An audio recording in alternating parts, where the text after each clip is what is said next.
오늘 기자회견에서 이재명 대통령이 이스라엘 관련해 가지고 비판한 적이 있지 않았습니까? 네. 그것과 관련해서 질문이 나왔고요. 그것에 대한 이재명 대통령의 입장을 밝혔습니다. 자, 그 부분 영상으로 준비했습니다. 함께 보시죠. Over the couple of weeks before, you mentioned a couple of times your position on Israel, but we feel there's more to that. So I would like to ask you, what's your personal, honest opinion about Israel, its government, and its action in the Middle East? Thank you. 국가 주권이 존중돼야 된다. 사람의 보편적인 그리고 기본적인 인권도 보장돼야 된다. 대체로 합의된 국제 규범도 존중돼야 된다. 이 세 가지 말씀을 드리고 싶어요. 그러나 그게 대한민국 국민들의 인권에 관한 문제이거나 대한민국의 주권에 관한 문제라면 그냥 넘어갈 수는 없다는 게 제 생각입니다. 이스라엘에 대해서는 저도 웬만하면 얘기를 안 하려고 했는데 전에 가자 지구의 이스라엘군의 과도한 행동, 과한 행동은 소위 대한민국의 국가 수반인데 말을 하지 않으려고 하다가 이거 해도 너무한다라고 해서 한번 지적을 한번 했어요. 뭐 욱해서 한 거 아닙니다. 이건 얘기해야 되겠다. 그 후에 우리 국민을 상대로 한 또 인권 침해 행위가 있었지 않습니까? 그리고 국제 규범에 관한 문제도 사실은 있었죠. 공해상에서 납포한 거 아니에요? 쉽게 납득할 수 없는, 용인할 수 없는 인권 침해 행위가 있었다는 거 아닌가요? 그래서 이건 주권의 침해이기도 하고 국제 규범 위반이기도 하고 인권 침해이기도 해서 저희가 문제 지적을 한 겁니다. 네, 너무나 당연한 보편 타당한 그런 입장인데 국민의힘에서 엄청나게 또 이것과 관련해 가지고 조롱하고 비판을 했었는데요. 뭐 어떻게 보셨습니까? 이걸로 뭐 비판할 게 있어요? 아니 그때 그랬잖아. 그 당시에. 그 당시에. 그런데 관련해 가지고 또 그 보편적인 상식에 대한 그렇죠. 입장을 계속해서 또 유지를 하고 있는 그런 모습입니다. 네, 뭐 특별히 뭐 덧붙일 말씀은 없습니다. 그렇습니다. 예. 네. 너무 타당한 그게 이야기니까. 있었던 것 같습니다. 지금 저는 어떻게 보면 이게 그래도 외교적으로 좀 잘해야 될 부분들이 분명히 있는 게 첫 번째 얘기가 나왔던 거는 이제 가자지구 2024년도에 벌어졌던 그 이스라엘 방위군의 네. 잘못된 행동이 나타난 거거든요. 근데 그때 그것을 이제 지금 벌어진 것처럼 잘못 이렇게 트위터 X에 올리셨다가 이제 그 물매를 받으신 건데, 그러니까 그때 당시에는 저도 약간 비판적인 얘기를 했었거든요. 다른 건 아니고 저는 이제 이스라엘 방위군에게 되게 비판적인 목소리를 많이 내고 있는데 비판적인 목소리를 낼 땐 적확하게 해야지 그게 좀 먹히거든요. 공격의 빌미를 안 줄 수가 있으니까 그런 부분에서 조금 신중하거나 아니면 또 우리가 그때 당시 미국이 이스라엘을 감싸고 있었던 상황이기 때문에 우리가 조금 대통령 끝단에서 말씀하시는 것보다 그 밑에 외교부 차관이나 이렇게 해서 언지를 하고 관리를 하는 모습을 보였으면 어떻겠냐 이렇게 얘기했는데 최근에 벌어졌던 거는 저는 되게 잘하셨다고 봅니다. 왜냐하면 벤 그리브스라고 하는 그 네. 안보부 장관이 완전한 실책을 했거든요. 자기가 그런 어떤 구금된 사람들의 인권을 그렇게 조롱을 하는 것을 자기가 그 자기의 X 계정에다가 영상을 다 올렸죠. 영상을 올렸기 예. 때문에 그때는 선제적으로 잘 말씀하신 것 같습니다. 왜냐하면 빌미를 줬을 때 그리고 국제사회도 다 비판할 때 우리가 강경한 메시지를 줬으니까 그래서 네. 뭐 저는 우리 국민들이나 우리 외교 역량을 키우는 데 있어서 그런 그 수사나 이런 것을 쓰시는 게 되게 좋다고 하는데 판단을 하는데 그래도 그 상황에 맞게 해야 되는 부분은 분명히 있다. 그래서 근데 지금 최근에 벌어진 일에 대해서는 저는 되게 그들의 실책이 했을 때 적극적으로 들어가셔서 좋은 이야기를 해서 그렇게 해서 우리 국민들을 또 구금해서 납포된 거를 다 풀어냈으니까 참 네. 좋은 것들을 보여주셨다. 그렇게 네. 그렇게 정리하겠습니다. 예. 모든 외교적 특히 대통령이 발언할 때는 얻는 게 있고 당연히 잃는 게 있습니다. 그렇겠죠. 이번 이스라엘 발언에 대해서는 이스라엘과의 외교에 있어서는 약간의 불미스러운 마찰이 있었습니다만은 우리나라 국민의 주권을 보호하겠다는 측면에서 발언한 것 이건 네. 국민에게 큰 힘이 되었고요. 그렇습니다. 외교적으로도 특히 우리나라에 지금 수많은 외국인들이 대한민국에 와서 놀고 있고 음식을 먹고 있고 K컬처를 즐기고 있는데요. 이분들에게는 분명하게 한국이 어떤 위상의 나라인지를 보여줬다는 점에 있어서 큰 민간 외교의 성과가 있었던 일이라고 보여집니다. 네, 알겠습니다. 자, 그리고 오늘 굉장히 외교적으로 이제 큰 이벤트가 있거든요. 네. 시진핑 중국 국가주석이 7년 만에 북한을 방문을 합니다. 관련해 가지고 오늘 기자회견장에서 일본 기자가 물어봤거든요. 북한과의 관계 그리고 일본과의 관계 관련한 내용이 다 들어가 있습니다. 함께 영상으로 보겠습니다. 오늘 그 시진핑 주석이 그 북한에 간 걸로 알고 있는데 그 북한이 점점 그 한국에서 멀어져 가고 있는 것 같은 느낌도 들지만 그 어떻게 보고 계시는지. 일단 남북 관계는 더 이상 나빠지기 어려울 만큼 나빠져 있어요. 맨날 무인 기분에서 일부러 들으라고 일부러 보이라고 했다는 설까지 있지 않습니까? 그걸 견뎌내면서 얼마나 모멸감을 느꼈겠어요? 어쨌든 이걸 해결하기 위해서 우리는 그래도 좀 얘기는 하자. 전쟁을 할 때도 원래 대화는 외교는 하는 거예요. 시 주석이 북한을 방문하고 또 러시아와 북한이 또 밀접하게 또 관계하고 또 남북 간에는 점점 뭐 경계가 좀 더 커지고 경계선이 점선이 실선이 되고 실선이 이제는 뭐 장벽이 되고 그렇긴 하지만 끊임없이 대화해야 된다. 일본 입장에서는 한미일 또는 한일 군사 협력을 강화하고 싶어 하죠. 지금은 매우 대결적으로 일이 진척되고 있어서 좀 조심해야 될 측면들이 좀 있다는 생각이에요. 다카이치 총리께도 그 말씀을 한번 드렸습니다. 아직 우리가 남아있는 문제들이 있다. 중복질을 해서 내가 맞았는데 우리 친하게 지내자. 그래 일단 필요하니까 친하기는 지내지만 진짜로 완전 협력을 할 수 있겠냐? 다시는 안 때릴게. 진짜 미안해. 그래서 진짜 안 때리겠구나. 이렇게 돼야 뭘 하지. 내 생각이 아니고 우리 대한민국 국민들 바닥에 있는 마음의 일부다. 네. 할 말은 하고 실익은 또 챙기는 그런 입장으로 저는 봤는데 어떻게 보셨습니까? 다시 한번 저거 끝나고 또 비핵화 문제에 대해서도 말씀을 하신 게 있는데 네. 다시 한번 새삼스럽게 느끼는 것은 뭐 대통령을 찬양하자는 게 아니라 네. 적어도 외교 문제에 관한 한 대통령이 가장 합리적으로 제일 앞에서 이끌고 있다라는 것을 저는 새삼 확인한 것 같고요. 네네. 사실 우리가 일본하고 정상회담 할 때도 여기에서도 많은 걱정을 했지 않습니까? 네. 일본이 군사주의화되는 데 맞아. 대해서 너무 말이 없는 것 같다 했는데 음. 실질적으로는 다 생각하고 계셨고 그렇습니다. 이야기도 나눴다라는 게 증명이 되고 예. 있는 굉장히 거고요. 구체적 발언 예. 나왔거든요. 예. 네. 그리고 다만 이제 이건 다른 문제인데 좀 아쉬운 것은 지금 시진핑 주석이 방북을 하고 있는 것은 지금까지의 외교 안보 그리고 경제 지형을 전폭적으로 완전히 바꿀 수 있을 만큼 큰 사건이라고 저는 보거든요. 이번에 예. 북한 가는 게 중 정상회담이 예. 오. 그런 크기에 비해서 우리나라 언론과 대중들이 관심이 너무 적어요.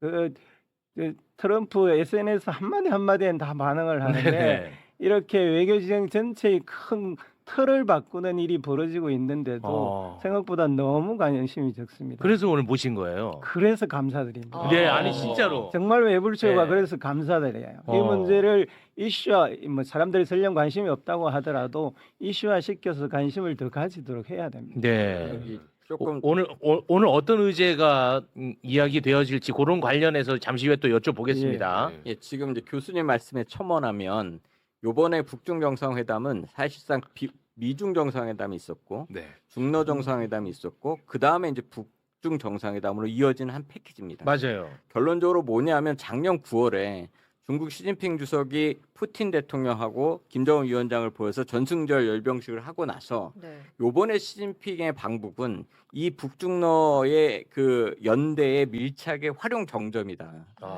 예, 결국은 제가 항상 지금께 안타깝다고 생각했던 것이 우리가 바랬던 건 그 미중 정상회담 끝나고 트럼프 대통령이 북한을 가기를 바랬던 겁니다. 그래서 과연 북미 정상회담이 일어나고 남북 관계 개선하고 이런 것이 조금 만들어지길 원했는데 완전히 반대 방향으로 갔다. 네. 이게 어떤 의미를 주냐면 이제 우리의 전략적 공간이 더 줄어들어 버렸다. 우리가 할 수 있는 게 더 없어져 버리고. 그래서 이것에 대한 것을 앞으로 어떻게 해나갈 것이냐는 의제 때 얘기하겠지만 굉장히 큰 변화다. 이것에 대한 고민들을 이제 하고 어떻게 하면 대응할 것인지 사실 대전략이 필요한 상황이 되어 있습니다. 굉장히 중요한 이벤트인데 진짜 대한민국은 조용하거든요. 너무 조용합니다. 신기할 정도로 저의 실언이 더 중요하게 다뤄지더라고요. 그러니까요. 네. 부끄럽지만 북한 가는 거 오늘 알았어요. 몰랐어. 와. 수산도 몰랐어 지금. 네. 근데 이게 굉장히 중요한 어떤 의제가 다뤄질지 그거 좀 정리를 한번 해주시면 좋겠습니다. 2019년에 시진핑 주석이 북한을 방문을 했어요. 그때 말했던 게 핵심이 세 가지입니다. 비핵화를 할 수 있는 방안을 모색해보자라는 거 하나 있고요. 두 번째는 조선반도의 안정을 도모하자라는 거였고, 세 번째는 북미 중재를 중국이 나서서 해보겠다. 그때 하노이 회담이 실패하고 곧바로 이루어졌거든요. 네. 그렇게 세 개였습니다. 음. 비핵화도 중국이 하려고 했었고, 한반도에도 남과 북이 일국가 체제로 가는 것을 기본적으로 인정을 하고 있었고, 그리고 이 북미 간의 협상의 최후 중재자는 미국이다라고 생각하고 있었어요. 이게 다 바뀌었습니다. 이번에 노동신문에 가기 전에 기고를 했어요. 그 기고가 이제 이번 정상회담에 구체적으로 뭐가 될지가 다 언급이 되어 있는데, 첫 번째로 비핵화에 대해서는 한마디도 없습니다. 아 이번에 비핵화 빠졌어요. 예. 아. 그럴 수밖에 없는 그럼 것이 북한을 좀 달래기네요. 달래기 정도라고 저는 좀 더 봅니다. 아 더 봐요. 만약에 비핵화를 언급하려고 했으면 김정은 위원장의 시진핑 주석을 안 만났을 겁니다. 아. 그래서 거기에 일정 정도 합의가 있었고요. 중국이 완전히 비핵화를 포기한 것이 아니라 우리 정부가 최근에 가진 태도, 비핵화를 맨 나중에 놓고 핵 군축부터 이야기해보자는 입장으로 돌아간 것으로 판단할 수 있고요. 그래서 핵 문제를 먼저 꺼내지 않은 거예요. 두 번째, 또 하나 이번에 처음 나온 건데 조선 반도를 한꺼번에 다루는 걸 없애버렸어요. 아. 그 말은 무슨 말이냐면 이제 북한이 요구하는 이국가 체제를 중국은 실질적으로 받아들이고 아. 중국과 북한의 양국 간의 국가 관계로 간다는 뜻입니다. 이것은 안보 지형에서 커다란 변화가 다시 일어나는 거죠. 우리나라 헌법하고도 배치되는 일이 지금 일어나고 있는 거고요. 네. 이 문제는 우리에게 심각한 질문을 다시 던지는 문제입니다. 아.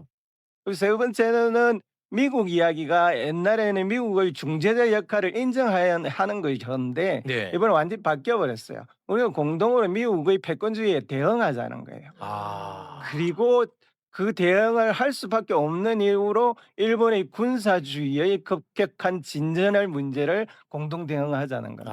아. 그래서 지금까지 이 동북아 안보 질서의 큰 틀을 중국과 북한이 새롭게 협정을 체결해서 세우고 있는 중입니다. 와. 굉장히 안 좋네요. 예, 이게 중러 정상회담 때 와. 지금 교수님 말씀하신 게 중국과 러시아가 합의한 게 세 가지, 그러니까 북한하고 얘기한 게 세 가지인데 결국 미국에 맞서서 북중러 다극적 세계 질서를 만들자라는 게 있었고, 두 번째는 북한에 대한 경제 제재를 반대한다는 얘기를 합니다. 그다음 세 번째 이제 두만강을 개발해서 중국이 이제 동해로 나갈 수 있는 것을 열어주자라는 얘기를 이제 하는 겁니다. 근데 그 가장 중요한 게 지금 비핵화는 통상 이제 이렇게 중국이 방문하거나 예전에는 북한이 도발도 하지 않고 굉장히 잠잠하게 있어줬는데 그 시진핑 주석이 오기 전에 김정은 위원장이 며칠 전에 새로 만들어진 농축 핵시설을 갑니다. 네. 그 연료 핵시설을 보여준다는 것은 네. 이제 더 이상 자기네들 비핵화는 끝났다. 아. 그렇게 얘기하고 김여정 부장이 담화하지 않습니까? 그것도 이제 미국에서는 저번에 미중 정상회담 할 때 북한의 비핵화에 대해서 우리가 공감대를 가졌다라고 얘기했었다라는 것을 바로 김여정 그 부장이 부정하면서 거짓 정보다 뭐 이렇게까지 세게 얘기한다는 것은 저는 사실 이번에 북한의 전략적 위상이 굉장히 올라갔다. 아. 뭐 하나 더 말씀을 드리고 싶냐면 지금 러시아 우크라이나 전쟁에 북한군이 참전하면서 네네. 사실 이제 돈을 벌기 시작합니다. 북한이. 그게 뭐냐면 그 우크라이나 이제 이렇게 돈바스 지역에 공병대도 보내고 건설 노동자도 이제 보내기 시작합니다. 이 경제의 제재 위반인데도 보내서 돈을 벌기 시작하는데 두만강의 경제 협력, 지금 이제 나선항 얘기도 한국 얘기도 나오고 있는데 북한은 예전에 2018년도에 트럼프 대통령을 만나러 나오겠다고 했던 것은 달러 경제에 들어와서 돈을 벌겠다는 거였는데 네. 지금은 그냥 앉아서 중국과 그 러시아에서 돈을 벌게 되는 그런 상황이 되니 아. 사실 미국과 우리가 필요 없는 상황으로 바뀌고 있다. 아. 이걸 어떻게 할 것인가가 그래서 저는 자꾸 우리의 외교 전략과 남북 그 대북 전략이 좀 크게 구상되어야 된다 이렇게 생각합니다. 아니 그 오늘 이재명 대통령이 대화를 굉장히 강조했는데 대화의 동인이 점점 사라지겠군요. 그렇습니다. 사실 아. 그래서 제가 조금 더 말씀드리면 저는 이제 어떤 얘기를 하냐면 너무 안 노태우 좋은데요. 대통령이 그 당시 북방 정책을 해서 그 소련하고 중국하고 외교를 우리가 수립하지 않습니까? 근데 지금 이제 북한은 우리를 제1의 적대국 마주 앉을 일이 없다. 아주 뭐 정치의 적이라고 얘기를 하니 우리의 외교력이 세기 때문에 이젠 중국과 러시아를 통해서 북한이 개방하도록 노력해야 한다. 결국 지금 뭐 송유관 뭐 이런 거 내올 때 그럼 우리 그 서울까지 연결하자. 북한을 통해서. 네. 이제는 위에서 북쪽에서 남쪽으로 개방될 수 있도록 이 노력도 병행되어야지 된다고 생각합니다. 네. 그래서 저도 여기서 첨언을 같이 하면 이게 네. 우리가 왜 우리 언론에서 이걸 많이 안 다루냐면 네. 우리가 지금 이걸 이야기를 많이 끌어봤자 얻을 수 있는 게 별로 없습니다. 아. 지금 왜냐하면 지금 우리 지금 대결 구도가 됐잖아요. 우리가 핵 잠수함을 받게 됐지 않습니까? 네. 그렇게 하고 지금 트럼프 대통령은 우리가 이란 전쟁을 해보니까 우리 항모를 계속 미국에 끌어가서 고치고 오는 거 너무 하니까 한국에서 고치고 그 마가 그런 기술력 있으니까 한다는 얘기가 나오니까 네. 지금 중국은 같이 얘기하면서 동해 출항권에서 러시아, 중국 여기가 우리가 이쪽으로 나가서 또 왜냐하면 이쪽에서 계속 막으려고 하니까 이걸 뚫어내겠다라고 지금 하고 있는 상황이거든요. 지금 우리 입장에서 이게 계속 되면 어떻게 보면 지금 트럼프 대통령은 봐라. 지금 대만 해협이나 인도 태평양에서도 니네들이 들어와서 도와줘야지 지금 이런 상황이 되고 있지라고 하고 있을 때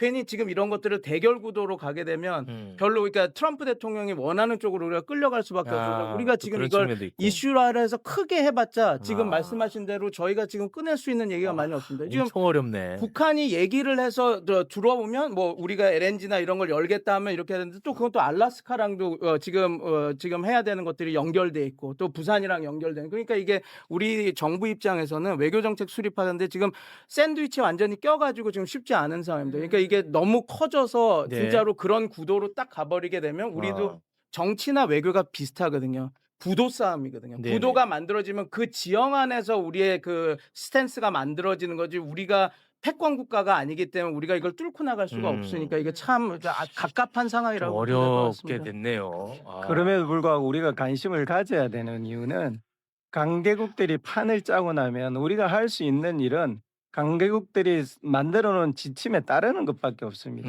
그거 안 지금 되지. 강대국들이 판을 짜고 있는 거거든요. 네. 안보 문제는 차치하고라도 지금 두만강 유역으로 러시아, 북한, 중국이 모여서 북극 항로를 이용할 수 있는 새로운 판을 짜고 있단 말입니다. 네. 이걸 그냥 방치해버리면 판이 구축되면 우리는 거기 들어간다고 해도 부스러기밖에 먹을 게 없게 돼요. 네네. 뿐만 아니라 그 판 자체가 우리의 이익과는 상관없는 방향으로 진행될 가능성이 굉장히 높습니다. 네. 그리고 북한하고 우리하고 적대적 관계라고 하지만 북한도 이 두만강 사업에서는 굉장히 하고 싶어 하기 때문에 그 지역에서 북한과 대면을 하고 대화를 할 수 있는 하나의 창구이기도 해요.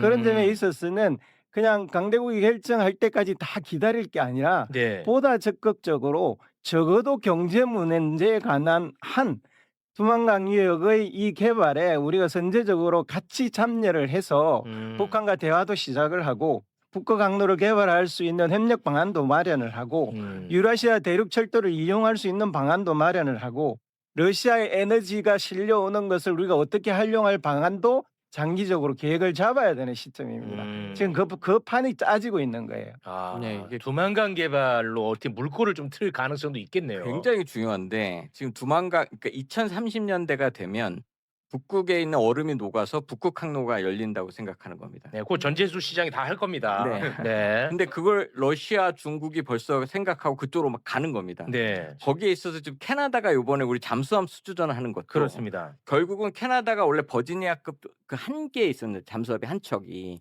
이거 갖고는 도저히 자기네들도 북극 항로의 주도권을 가질 수 없기 때문에 네. 지금 3,000톤급 잠수함을 12척을 사겠다고 막 나오고 있는 것이고 네. 중국 역시 지금 이 두만강 출해 문제를 하는 것이 도저히 두만강은 이렇게 우리 완전히 돌아와서 대한해변으로 올라가야 되기 때문에 그렇게 되면 북극 항로에 대한 주도권을 못 갖게 되는 겁니다.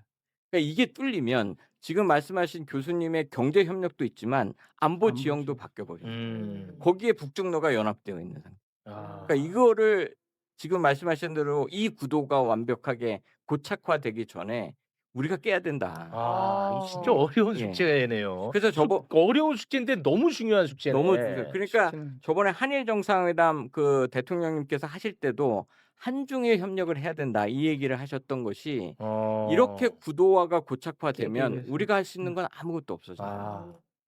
일본 설득됩니까? 안 될 것 같은데 일본은. 뭐 일본은 또 다른 네. 문제니까 그 다음에 네네. 생각하도록 네. 하시더라도 전재수 시장이 북극항로를 적극적으로 개발하고 뭔가 업적을 남기려면 네. 미국하고 대화하는 건 아무 소용이 없습니다. 북극항로를 지금 이용할 수 있는 유일한 방법은 러시아하고 소통하는 수밖에 없어요. 러시아. 왜냐하면 지금 북극항로는 기본적으로 러시아 연해를 거치고 영해를 거치지 않으면 갈 수가 없습니다. 그 위쪽은 아직 덜 녹았어요. 그래서 러시아하고 협력을 해야 되고요. 그 러시아는 이미 중국과 협력을 해서 중국이 상업 개통을 이미 시작을 했습니다. 그래서 우리가 부산에서 짐을 싣고 유럽까지 가려고 하면 사실은 이게 활성화되려면 훈춘 지역 같은 데 가서 물건을 싣고 항구가 많으면 많을수록 좋아요.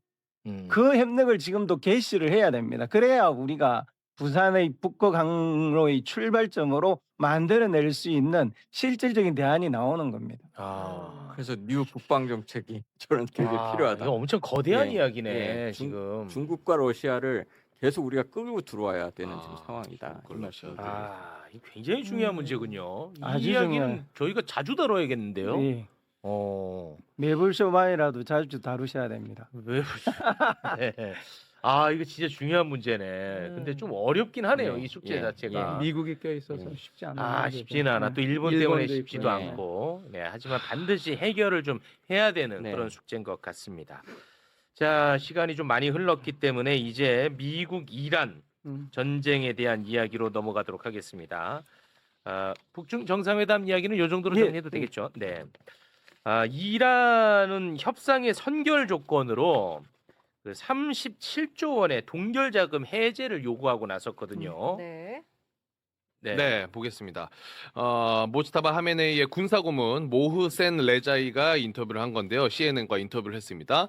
미국은 종전 합의 타결을 위해서는 이란의 동결 자금 240억 달러를 해제해야 한다. 미국과 이란의 협상이 교착 상태에 빠졌고 트럼프가 타개해야 된다. 공은 트럼프의 코트에 있다. 네. 야, 미국 언론사랑 또 인터뷰를 했어요. 그렇습니다. 그 네. 트럼프가 제일 싫어하는 언론사랑 또 이렇게 CNN. 인터뷰를 또 네. 했더라고요. 그리고 우리가 항상 이제 걱정했던 게 이스라엘의 방해 공작 아닙니까? 네. 근데 전쟁 중재국 중 한 곳인 튀르키예 외무장관이 역시 그 협상 최대 걸림돌은 이스라엘이라고 말을 했습니다. 네, 튀르키예 외무장관이 인터뷰를 통해서 양측은 현재 첫 번째 초안의 최종화에 대해 전반적인 공감대를 이룬 상태다. 다만 이스라엘은 협상을 방해하거나 무산시키기 위해 최선을 다하고 있다. 그런데 실제로 그 이스라엘과 레바논의 헤즈볼라가 서로 공격을 주고받았거든요. 네. 그러자 이란이 휴전 후 처음으로 이스라엘 북부를 겨냥해 미사일 공격을 했어요. 네. 그런데 이란의 미사일 공격과 관련해서 트럼프가 입장을 밝혔는데 아우 이거 그나마 참 다행입니다. 네, 폭스뉴스와 전화 인터뷰를 통해서 내가 이란에 하고 싶은 말은 미사일을 쐈으니 이제 그만하고 협상 테이블로 돌아와 합의하라는 거다. 이번 공격이 협상에 결코 도움이 되지 않을 것이다. 이란과의 협상이 이번 주 10일 중으로 합의에 이를 수 있는 방향으로 진전되고 있다. 10일 중으로. 그리고 트럼프는 네타냐후 단속에 또 나섰다는 보도가 있어요. 네, 악시오스와 전화 인터뷰를 통해 지금 당장 네타냐후 총리에게 전화해 보복하지 말라고 할 거다. 만약 네타냐후가 보복한다면 지난 47년 아니 3,000년 동안 그래왔던 것처럼 전쟁은 계속될 거다. 이란 공습은 누구에게도 피해를 주지 않았다. 일단 그 확실히 트럼프는 요거를 빨리 마무리하고 싶은 의지는 어마어마하게 강력합니다. 네. 예. 근데 어떻습니까? 오늘 이스라엘이 보복 공격을 했습니다. 이스라엘이 했어요, 또 사실 결국에? 이스라엘이 이란 서부 중부에 대한 표적 공습을 해서 네. 사실 그러니까 이란이 때린 거에 대해서 보복 공격을 해서 사실 이란과 이스라엘이 전부 공방전을 주고 받았습니다. 그러니까. 결국은 트럼프의 협상 주도권은 이제 완전히 상실됐다. 상실됐어요. 예, 제가 보기에 그 MOU가 그 당시에 막 논의됐을 때 네. 일단 MOU를 체결하고 2차 협상에 들어갔어야 되는데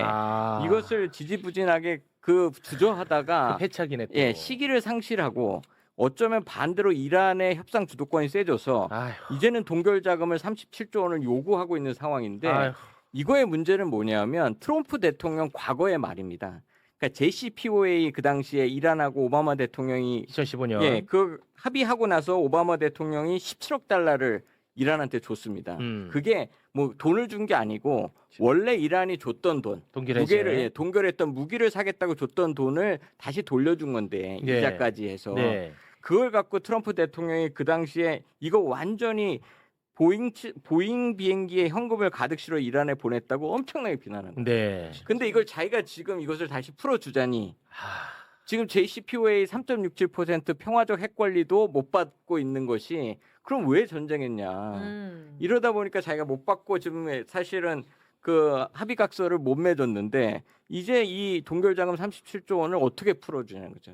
그거 하면 다시 정치적으로 완전히 또 뭐 왜 이거 했냐라는 얘기가 다시 드리워지기 때문에 네. 고민이 엄청나게 많아진 시점입니다. 아, 그때 했어야 돼요. 그 MOU. 그렇습니다. 예. 그 네. 서명만 하면 되는 상황까지 놓여 있었는데. 그러니까 이게 이제는 다시 제가 저번에 6.25 전쟁 때 1년 전쟁하고 2년 협상하면서 고지전했다는 말씀을 드렸었듯이 네. 지금 협상은 이제 이렇게 지지부진하게 협상 국면을 계속 가면서 공방전이 계속 될 거다. 그래서 굉장히 장기간 가지 않을까 이렇게 생각됩니다. 아니 근데 그 트럼프 말을 안 듣네요, 네타냐후가.